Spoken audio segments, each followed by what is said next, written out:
বাবা মা কাজ করতেন কয়লা খনিতে। সংসারে যাতে বাড়তি কিছুটা টাকা আসে তাই সময় পেলেই কয়লা খনিতে মা বাবাকে সাহায্য করতে দৌড়তো রোগা লিকলিকে এই ছেলেটি। বেনফিকা ক্লাবের সাথে চুক্তি সই করার পরের মুহূর্তেই বাবাকে ফোন করেন এই ফুটবলার। ফোন করে বাবাকে ওই কয়লা খনির কাজ ছেড়ে দিতে বলেন। কিছুদিন পরেই ভাই বোন মা বাবার জন্য একটি বড় বাড়ি কিনে দেন। ফুটবল পাগল ছোট্ট ছেলেটার কাছে প্র্যাকটিস করার জন্য কোনো ফুটবলই ছিল না। পাড়ায় খেলার সময় তার খেলা দেখে একটি ক্লাব তাকে দলে নিতে চায়। তখন ছেলেটার বয়স মাত্র 7। না, কোনো টাকা নয়, মাত্র 30টি ফুটবলের বিনিময়ে সেই ক্লাবে খেলতে রাজি হয়ে যায় ছেলেটা। তখন কে জানতো এই ছেলেটাই পরবর্তীকালে মেসি ও রোনাল্ডোর সাথে একসাথে খেলবে। ছেলেটির নামের সাথেই জুড়ে রয়েছে অ্যাঞ্জেল। তিনি সাক্ষাৎ দেবতাই বটে। কোপা আমেরিকার ফাইনালে ব্রাজিলের বিপক্ষে গোল করেন এই দেবতা। মেসির হাতে তুলে দেন বহু কাঙ্ক্ষিত কোপা আমেরিকা ট্রফি।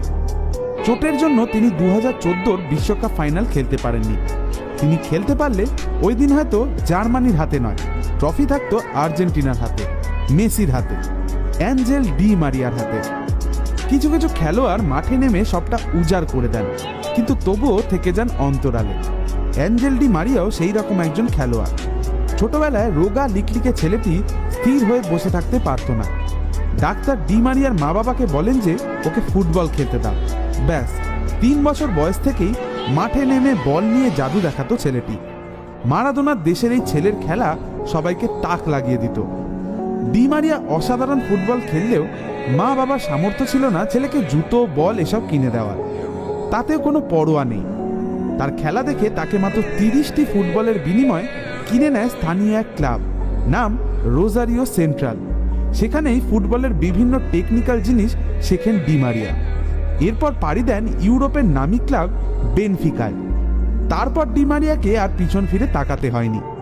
বেনফিকায় খেলার পর তিনি সোজা চলে আসেন পৃথিবীর অন্যতম বড় ক্লাব রিয়াল মাদ্রিদে।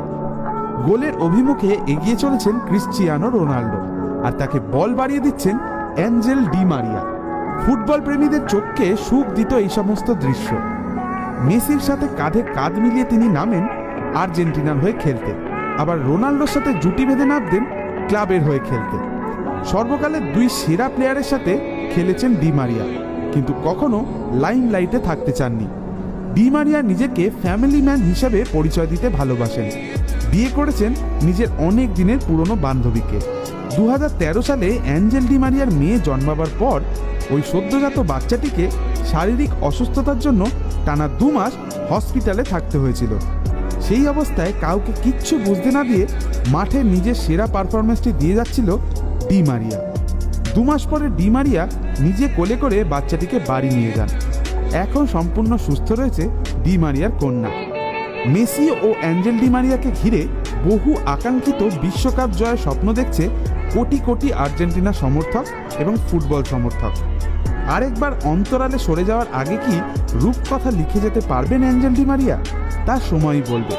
আপাতত আল্টিমেট মোটিভেশন টিমের পক্ষ থেকে অ্যাঞ্জেল ডি মারিয়া, মেসি এবং আর্জেন্টিনার জন্য রইল অনেক অনেক শুভেচ্ছা।